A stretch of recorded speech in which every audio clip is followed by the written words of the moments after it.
Hello નમસ્કાર વિદ્યાર્થી મિત્રો, દરેકનું હાર્દિક સ્વાગત છે મિત્રો। બોર્ડ પરીક્ષા માટે આદર્શ પ્રશ્નપત્રનું સંપૂર્ણ સોલ્યુશન કરીશું। જે હા મિત્રો, જેની અંદર તમારા બોર્ડ પરીક્ષા અંદર આવું જ પેપર આવશે, આવી જ પેટર્ન હશે ને આવી જ બ્લુપ્રિન્ટ હશે। તે ઉપરાંત આનામાંથી પણ પ્રશ્ન પૂછાઈ શકે છે। તેના માટે આપણે આદર્શ પ્રશ્નપત્રનું સંપૂર્ણ જે છે ગુજરાતી પેપર છે, ગુજરાતી વિષયની અંદર વિભાગ એનું સંપૂર્ણ સોલ્યુશન કરીશું। તે પહેલાં ચેનલમાં જો નવા છો તો ફટાફટ સબસ્ક્રાઇબ કરી લેશો। તમારા ગાલા એસાઇનમેન્ટના કોઈ પણ જે પ્રશ્નપત્ર છે, કોઈ પણ પેપર છે જોવાના બાકી છે, આ વિડીયો ડિસ્ક્રિપ્શનમાં અથવા તો પછી ચેનલના પ્લેલિસ્ટમાં જઈ ત્યાં જોઈ લેશો। તો મિત્રો, વિભાગ એની અંદર સૌપ્રથમ આપેલા છે જોડકા। જોડકાના આધારે આપણે નીચેના જવાબ લખવાના છે। કૃતિ છે સામે આપેલા છે કર્તા। તો ઘોડીની સ્વામી ભક્તિ, તો તેની સામે જવાબ આવશે ડ એટલે કે જોરાવરસિંહ જાદવ, તેમના લેખક છે। ત્યારબાદ છે ભૂખથી ભૂંડી ભીખ, તો આવશે પન્નાલાલ પટેલ। વાયરલ ઇન્ફેક્શન, તો સામે મિત્રો તેની ત્રીજાની સામે જવાબ આવશે ઈ એટલે કે ગુણવંત શાહ। ત્યારબાદ છે ચોપડાની ઇન્દ્રજાળ, તો ચંદ્રકાંત પંડ્યા। તમારે બોર્ડ પરીક્ષાની અંદર અહીં નીચે આપેલ છે, આ પ્રમાણે તમારે જવાબ લખવાના રહેશે। ઓકે મિત્રો, ચેનલમાં નવા છો ફટાફટ સબસ્ક્રાઇબ કરી લેશો અને વિડીયો લાઇક કરવાનું ના ભૂલાય। આગળના જે પણ વિભાગો તમારે બી સી ડી લખવાના બાકી છે, તો એ પણ આ વિડીયો જોયા પછી ડિસ્ક્રિપ્શનમાં જશો ત્યાં તેની લિંક આપેલી હશે। બ, નીચે આપેલા વિકલ્પોમાંથી યોગ્ય વિકલ્પ પસંદ કરીને ખાલી જગ્યા પૂરવાની છે। 4 માર્ક્સની પૂછાશે। જોઈએ 5મા નંબરે છે પરીક્ષામાં ઉત્તીર્ણ થવાની ખુશીમાં રામાયણ અને મહાભારત ખાલી જગ્યા મળ્યા હતા, તો કોને? અંકિતને ભેટ મળેલા હતા। ત્યારબાદ છે 6, દેવજી અને કાનજી નવજાત બાળકને ખાલી જગ્યા પાસે લઈ ગયા, તો વેલજી ડોસા પાસે લઈ ગયા હતા। ત્યારબાદ છે 7, ખાનગી ગંદકીથી ખલેલ પામનાર સંત, તો સ્વામી વિવેકાનંદ હતા। મિત્રો, તમારા દરેક મિત્રોને પણ શેર કરશો, જેથી કરી એ પણ આ પેપરને જે છે ફરજિયાતપણે જોવે અને તૈયાર પણ કરી લે, કારણ કે મોસ્ટ આઈએમપી છે। આગળ છે 8, ડુંગર અને તેની પત્ની રાજપુર સ્ટેશને ગાડી પકડવા માંગતા હતા। આગળ છે ક, નીચે આપેલા પ્રશ્નોના એક વાક્યની અંદર ઉત્તર લખવાના રહેશે।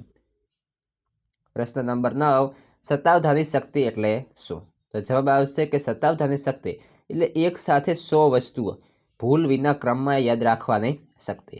મિત્રો, જે છે આ પેપર ખૂબ જ આઈએમપી છે। તે ઉપરાંત ગાલા અસાઇનમેન્ટના પેપરો પણ ખૂબ જ આઈએમપી છે। એમાંથી બેઠા પ્રશ્નો બોર્ડ પરીક્ષામાં પૂછાતા હોય છે। તેના માટે કરીને તેનું સોલ્યુશન આપણે કરેલું છે, જે આપણી ચેનલ પર ઉપલબ્ધ છે, તો ફટાફટ જાઓ અને જોઈ લો। પ્રશ્ન 10, સંદર્ભ રખડુનો કાગળમાંથી કઈ કૃતિ અભ્યાસક્રમમાં સમાવિષ્ટ પામી છે? સંદર્ભ રખડુનો કાગળમાંથી ડાંગવનો અને એ આ કૃતિ છે એ અભ્યાસક્રમની અંદર સમાવિષ્ટ પામી છે।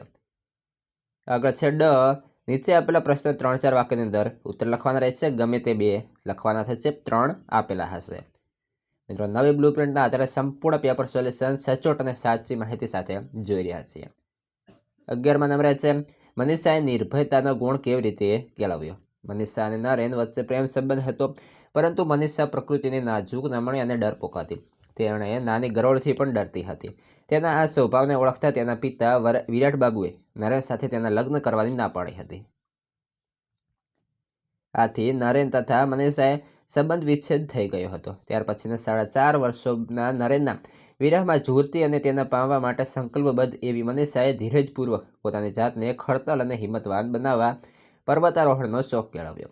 આવા જ એક પર્વતારોહણના આબુ પર્વત પરના કેમ્પ દરમિયાન તેણે એક સુરતી કુટુંબને પોતાની હિંમત, સાહસ તેમજ સમજસૂચકતાથી રીંછના હુમલાથી બચાવ્યું હતું। આમ હવે તેણે નિર્ભયતાનો ગુણ કેળવી લીધો હતો અને સાહસિક બની ગઈ હતી। ત્યારબાદ છે પ્રશ્ન 12, રાજકોટ છત્રી લેવા જવાની વાતમાં લેખક શા માટે મક્કમ રહ્યા? તો જોઈએ, છેક રાજકોટ છત્રી લેવા જવામાં ખાસો ખર્ચો થાય તેમ હતો। સૌના મતે આટલા પૈસા ખર્ચીને ત્યાં જવું એ વ્યવહારું નહીં, પણ મૂર્ખામી ભર્યું હતું।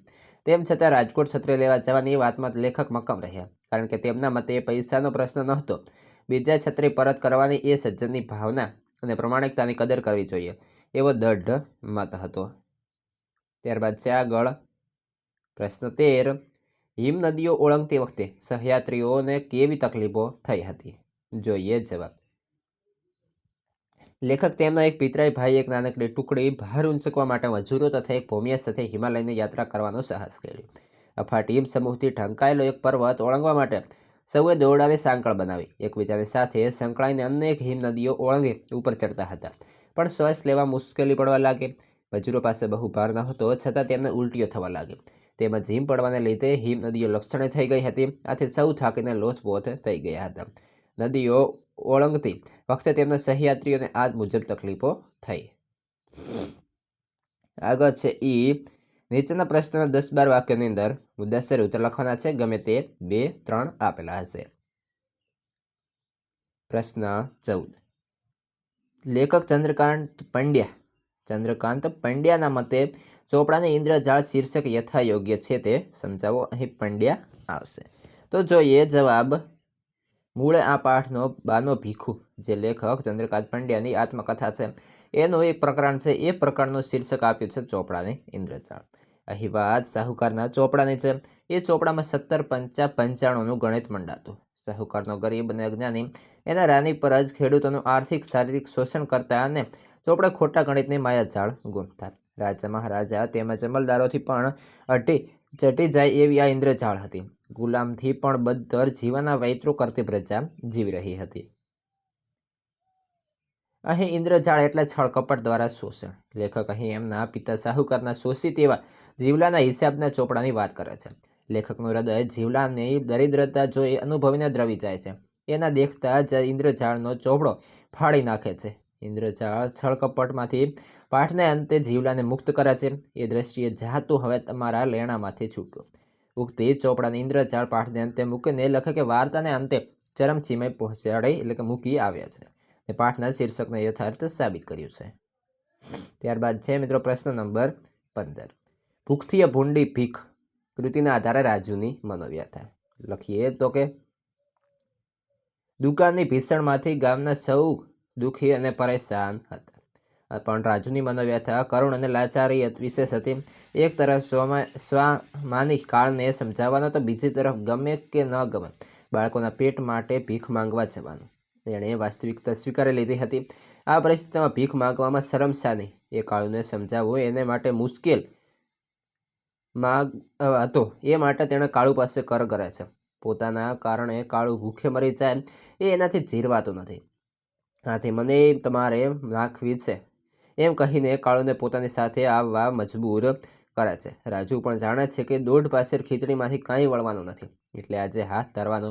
1.5 પાસેર ખીચડી માટે ધીક પડ્યો એ અવતાર, ધીક પડ્યો એ જીવવું તથા આપણું કપાળે કાણું છે, આ ખોબોય કાણો નીકળ્યો. કાળુનો આ બબડાટ રાજુથી સહન થતો નથી, છતાં તે ચીડાઈને કાળુને ઠપકો આપતા કહે છે, ડાકણ ભૂખ નથી પણ ડાકણ ચિંતા છે. માનવીના કાળજાને ખોતરી જાય છે. કાળુના આ શબ્દો આપણા ગુમન અને આત્માને ઓગાળી નાખે છે, પાણી કરી દે છે. રાજુને બેચેન કરી મૂકે છે. કાળુને ધમકાવી તેનું બાવડું ઝાલીને હળસેલની જાનમાના ઘરે હેંડો એમ કહેતી રાજનો અવાજ ઢીલો પડી જાય છે. આમ એક તરફ ભૂખની પીડા અને બીજી તરફ આ હાલતમાં કાળુને સાચવવાની ચિંતાથી ઘેરાયેલ ખરેખર આ રાજુની મનોવ્યથા હૃદયને વીંધી નાખે છે. મિત્રો પ્રશ્ન 16. ઢેલ ઘોડીની ખાનદાની વર્ણવો. આંબા પટેલ ઢેલ ઘોડી પર સવાર થઈ ને મામાને ત્યાં ઘેર જવા ઉપડ્યા. ચોમાસાના દિવસો હતા. વરસાદને કારણે શેત્રુંજી નદીમાં ઘોડાપૂર આવ્યું હતું. આંબા પટેલ શેત્રુંજી નદી ઓળંગીને સામે પાર કેમ જવું એની વિમાસણમાં હતા. મામાને ત્યાં પાછળ જવાય તેમ નહોતું અને ઘેર પહોંચ્યા વિના છૂટકો ન હતો. એમ વિચારીને આંબા પટેલ કેડ બાંધીને ઘોડીને એડી મારી અને ઘોડી છલાંગ મારી શેત્રુંજી નદીમાં ખાબકી. પરંતુ નદીમાં પાણીનું વહેણ પુષ્કળ હતું. ઢેલ ઘોડી તો જેમ તેમ કરીને કાંઠા સુધી પહોંચી ગઈ, પણ ઘોડીને જાણ થઈ કે તેનો માલિક પાણીમાં રહી ગયો છે. એટલે ઘોડી નસકોરા ફૂલાવતી સહેજ પણ રોકાયા વિના પાણીમાં ખાબકીને ધણીને શોધવા નીકળે.